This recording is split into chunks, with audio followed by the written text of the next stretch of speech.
तो दोस्तों, सोया हुआ शेर जग गया है और ये शेर है जापान। क्योंकि हम जानते हैं कि वर्ल्ड वार 2 में जापान कितना ज़्यादा ताकतवर हुआ करता था। वो तो हिरोशिमा नागासाकी पर जो कुछ भी हुआ अमेरिका द्वारा किया गया था, उसके बाद से जापान ने अपने कदम पीछे खींचे और अपनी मिलिट्री को कमज़ोर करता। लेकिन जापान को मजबूर कर दिया गया है चाइना की तरफ से, और ऐसी परिस्थिति में जापान द्वारा तैयारी शुरू कर दी गई है। और इसके लिए जापान ने अपना रक्षा बजट को बहुत ज़्यादा बढ़ाया है, और इसी कारण जापान ने एक ऐसी सबमरीन को बनाया है जो कि पूरी दुनिया में एक ही है।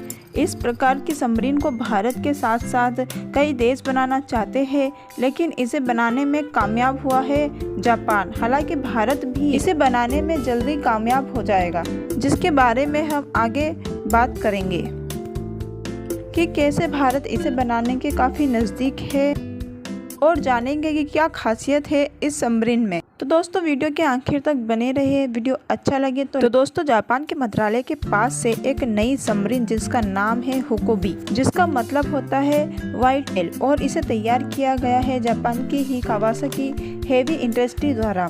दरअसल जापान के सबसे बड़े मीडिया हाउस निकिल की तरफ से एक और रिपोर्ट जारी की गई है, जिसके द्वारा जापान अपनी सबमरीन की ताकत को कई गुना बढ़ाने की कोशिश करने में कई समय से लगा हुआ है, और उसे लगातार कामयाबी भी मिल रही है। और यहाँ पर तगड़े तरीके से इन्हें अपग्रेड किया जा रहा है ताकि यह सबमरीन बिल्कुल वैसी ही परफॉर्म करे। इसके लिए एक तो जापान की तरफ से ये किया जा रहा है, अपनी सभी सबमरीन के अंदर वीआईपी सिस्टम का इंटीग्रेट किया जा रहा है, जो कि लंबे समय तक सबमरीन को पानी के अंदर रहने की क्षमता प्रदान करेगी।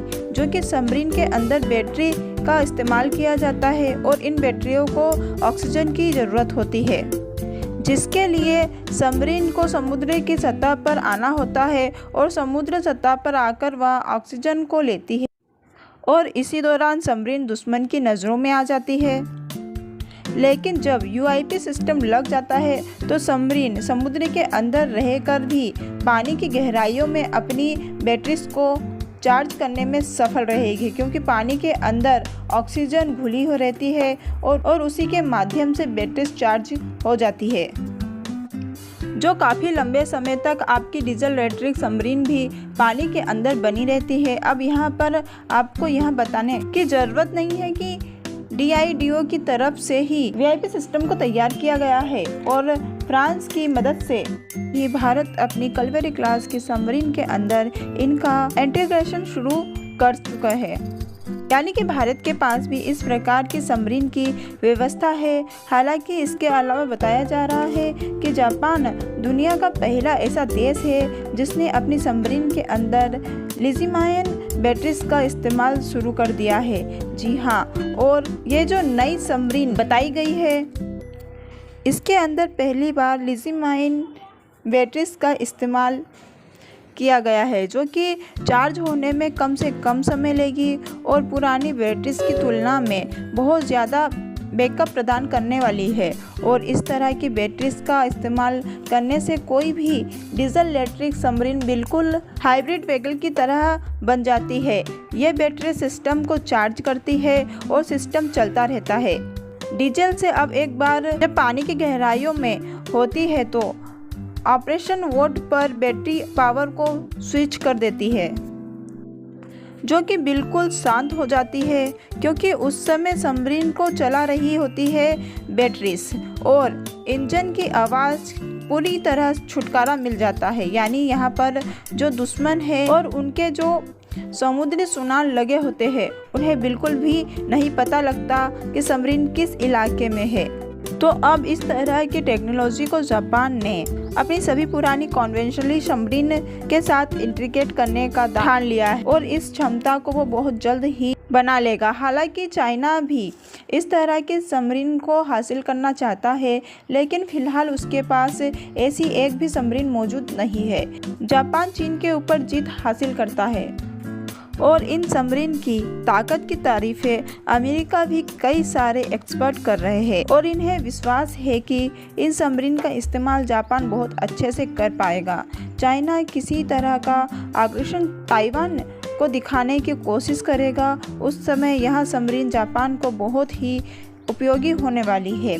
और अब चाइना के हर बार का जवाब देने के लिए जापान पूरी तरह से सक्षम है।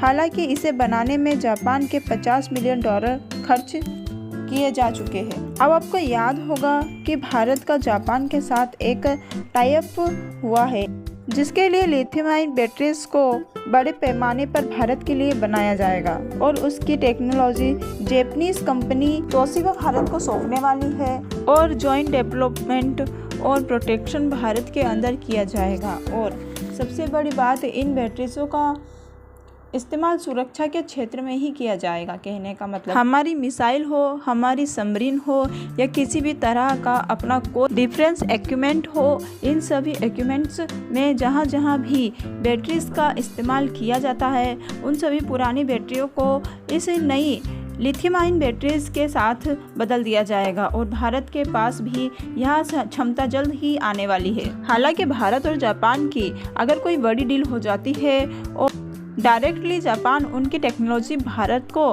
डायरेक्ट सौंप देता है, तो यह भारत के लिए फ़ायदेमंद डील होगी। हालांकि जापान भारत से ऐसी डील कर भी सकता है, क्योंकि इससे पहले ही मेरी टाइम सिक्योरिटी को लेकर कई सारे फैक्ट्स साइन हुए हैं, जिसके तहत एक दूसरे के ज़रूरत के आधार पर टेक्नोलॉजीज को, हथियारों का भी आदान प्रदान किया जा सकेगा।